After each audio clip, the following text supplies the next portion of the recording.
Wayne Gray had one big dream, to become a firefighter. But his training methods were unconventional. One night, he loaded a mannequin into his truck and drove out to an abandoned cabin in the middle of the desert. There, he staged a fake emergency, pretending the mannequin had fallen asleep while smoking in bed. He doused the place with gasoline, lit it on fire, then started his stopwatch and charged in to save the dummy. Just as Wayne was giving CPR, a blazing light shot across the sky, a meteor, heading straight for him. He sprinted out of the cabin, barely escaping before the rock slammed into it, sending his truck flying through the air from the impact. Meanwhile, back at a nearby college, biology professor Ira Kane was handing back research papers. Most students did great, except for two guys, Dee and Danny, who earned a well-deserved D-. They'd clearly copied each other's work and somehow confused organic cells with prison cells, mentioning their uncle behind bars.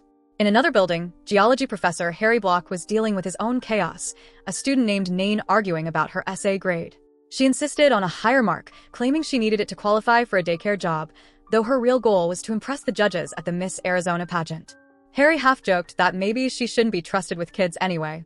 Just then, Harry got a call about a meteorite crash nearby. Instead of lunch, he dragged Ira out to the site. As a representative for the U.S. Geological Survey, Harry had to inspect the scene. When they arrived, police were already there. Wayne was still furious, arguing with the sheriff over his destroyed truck. The sheriff reminded him no one's to blame for falling space rocks. When questioned about what he was doing in the desert at night with a mannequin, Wayne grumbled that he was prepping for his firefighter exam, an exam he was now late for. After Wayne left, Harry and Ira climbed down into the crater, brushing past cops snapping selfies with the meteor. Once they got close, Ira spotted something incredible: moss growing near the meteorite, even though it had only landed a few hours earlier. Breaking off a sample, they noticed a strange liquid oozing from inside the rock. Back at the lab, Harry complained about how disappointing his career turned out before heading off to coach women's volleyball. Ira stayed behind to examine the liquid. Under the microscope, he saw something shocking: tiny alien microorganisms, multiplying at an insane rate. He rushed to interrupt Harry's volleyball game, announcing that the microbes had 10 DNA pairs, more than double what any Earth life form had. That could mean only one thing: these things were not from Earth. Back at the lab, the two watched as the microbes mutated from single-celled to multicellular life in just hours. While Ira was baffled by how fast they evolved, Harry was already daydreaming about a Nobel Prize. Elsewhere, Wayne was nodding off during his firefighter exam. He fumbled the tasks miserably, even managing to hit himself in the groin with a hose. Needless to say, he failed and would have to wait 6 months for another shot. Meanwhile, Ira and Harry brought their students to the crater to collect more samples. As they descended, they noticed strange spores and a fog covering the pit. Suddenly, Nain screamed. Something was crawling up her leg. Ira cleared the fog to reveal millions of creepy flatworms covering the ground. Nain scrambled out while Ira collected a sample, but it died instantly in the open air. These creatures needed a specific environment of hydrogen sulfide and ammonia to survive. Ira and Harry sealed some worms in a jar with fog and took them back to the lab. But then they saw something amazing. The worms began splitting in two. Ira explained it was mitosis, cellular reproduction. These alien worms were multiplying fast. Harry wanted to alert the government, but Ira insisted they keep things quiet and study it themselves. Ira and Harry returned only to find it had been completely taken over by the military. Trying to gain access, they were stopped by soldiers. Eventually, they were allowed in and introduced to General Woodman. He revealed Ira had once worked for military research at the Pentagon. Harry was shocked. He thought Ira was just a regular professor. Colonel Fleming admitted they found out about the discovery by monitoring Ira's computer. Then epidemiologist Dr. Allison Reed showed up, clumsy but sharp, and agreed with the military's decision to take over. Though Ira argued the discovery belonged to them, Woodman dismissed them, suggesting they weren't qualified to handle something so big. Worse, Woodman brought up Ira's past, a failed vaccine experiment during his time in the military that caused severe side effects in soldiers. They'd nicknamed it Kane Madness. Ira and Harry left frustrated, but determined to fight back. At a court hearing, they tried to reclaim access to the site. But Allison exposed more of Ira's past, explaining how the experimental vaccine led to blindness, seizures, even reproductive damage. Afterward, Ira returned to his office, only to find it ransacked. Samples and research were gone. With no legal options, Ira and Harry decided to go rogue. Disguised in military uniforms, they snuck onto the base. What they saw shocked them. The alien organisms had evolved into giant insect-like creatures. The cave around the meteor had become an alien jungle.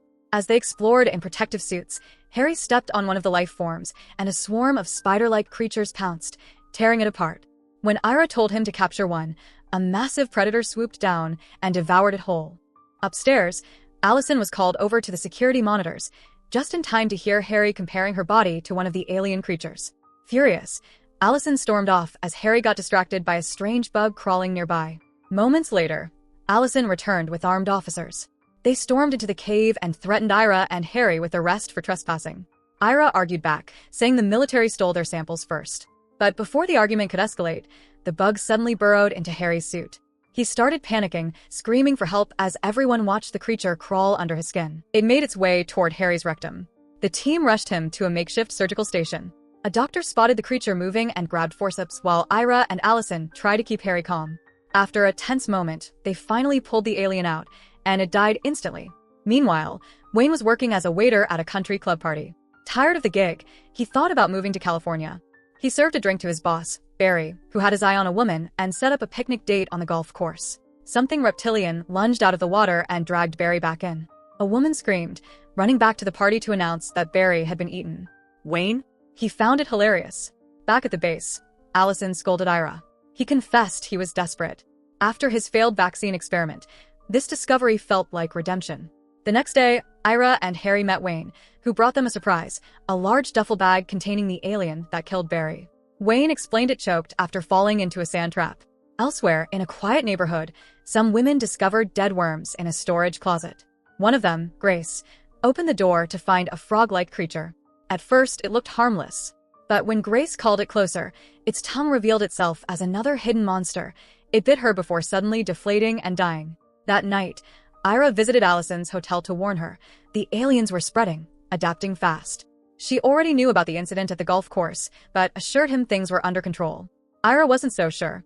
The next morning, Ira, Harry, and Wayne grabbed breakfast at a cafe, where Ira was shocked to run into his ex-wife, Denise, now dating a cop named Sam. The reunion was awkward, to say the least. But suddenly, Sam's radio picked up a report about another alien attack, this time at Jill's house. He rushed out and the trio followed. At the scene, they discovered a basement entrance below the storage closet, clearly how the creatures were moving around undetected. Then Wayne pointed out something alarming. The valley behind the house was crawling with massive, dragon-like aliens gasping for air. They realized the creatures had evolved underground, using the network of caves connected to the crash site to reach the surface. One of them vomited up a sack full of eggs. Inside was a new alien, adapted perfectly to Earth's oxygen. It immediately flew off and crashed straight into a shopping mall. Panic exploded inside the mall. Shoppers fled as the creature tore through stores. Ira, Harry, and Wayne grabbed shotguns and chased it down. The alien snatched a shoplifter and flew off, but Wayne spotted a microphone and started making bird sounds to lure it back. That didn't work until he switched to singing. Somehow, the creature responded. As it circled back, Harry grabbed the girl while Ira shot the beast down. They celebrated, but the alien jumped back up, forcing them to shoot it again. By now, the media had picked up the story, and Governor Lewis was furious. He demanded answers from the military. General Woodman blamed Ira and Harry for breaching protocol, while Allison warned the alien ecosystem would spread statewide within a week, and globally within months. At that moment, Ira's team arrived and announced they had killed the alien in the mall. Lewis, fed up with blame games, demanded a solution. Woodman suggested evacuating the city and bombing the crash site with napalm. Ira objected, it could make things worse. Before they could decide, surveillance feeds went down. The aliens had evolved again, now into intelligent primates, disabling cameras on purpose. Suddenly, the sealed crater elevator activated on its own. Everyone braced as soldiers waited. When the doors opened, it was empty, but then the aliens attacked. One of them tackled Lewis. Another threw a soldier into the pit. Ira rushed to shield the governor, but was grabbed. Wayne fired a shot, killing the creature. Chaos! Lewis panicked and approved the napalm strike. Ira's team was kicked out of the base. Allison caught up to them outside, quitting her job in disgust with Woodman's leadership. She returned Ira's research notes and samples. That night, while the military evacuated civilians, students nearby partied like nothing was happening. Ira, Harry, Wayne, and Allison returned to the lab, trying to figure out how to stop the aliens. That's when they realized something odd. One of the meteor samples hadn't evolved like the others. Losing hope, Harry lit a cigarette and tossed the match into the sink, where it landed on the dormant sample. Suddenly, it mutated and grew. That's when it hit Ira. Fire accelerates alien growth. Bombing them would only make it worse. When Allison called to warn Woodman, he ignored her. That's when Dee and Danny showed up, with beer. As they chatted, Ira noticed the periodic table on Allison's shirt. He realized humans are carbon-based and arsenic, deadly to us, sits just below carbon. Since the aliens were nitrogen-based, their version of arsenic must be selenium. They needed gallons of it. Luckily, Dee and Danny pointed out something funny. Head and Shoulders shampoo contains selenium sulfide. The next morning, students helped load a fire truck with shampoo. Ira's team rushed to the old mine site, carrying the hose through underground tunnels. Governor Lewis and the military prepared for a bombing run. Alien hive mutated into one massive, planet-threatening organism. The giant creature exploded out of the ground, crushing everything in its path. Woodman ordered a retreat. The alien began splitting, creating more giant monsters. To stop it, the team drove the fire truck beneath the beast and spotted an opening. Ira and Harry climbed the ladder and shoved the hose into the creature's body, blasting it with shampoo. The alien reacted violently, grabbing Harry, but Ira pulled him free just in time. They jumped down and escaped as Allison drove the truck away. Moments later, the creature exploded, slime raining down everywhere. The world was saved. The team celebrated. Later, Governor Lewis addressed the media, praising the trio for saving the planet. While Harry gave a victory speech and Wayne finally received his firefighter badge, Ira and Allison quietly slipped away for some alone time. In the final scene, Ira, Harry, and Wayne appeared in a goofy Head and Shoulders commercial, keeping your scalp clean and the world alien-free. So, what do you think? Who knew shampoo would save the Earth? If it were up to you, how would you stop an alien invasion, blasters, science, or just a bottle of conditioner? So that's it. Hope you enjoy the story. Subscribe and press the bell icon for more videos.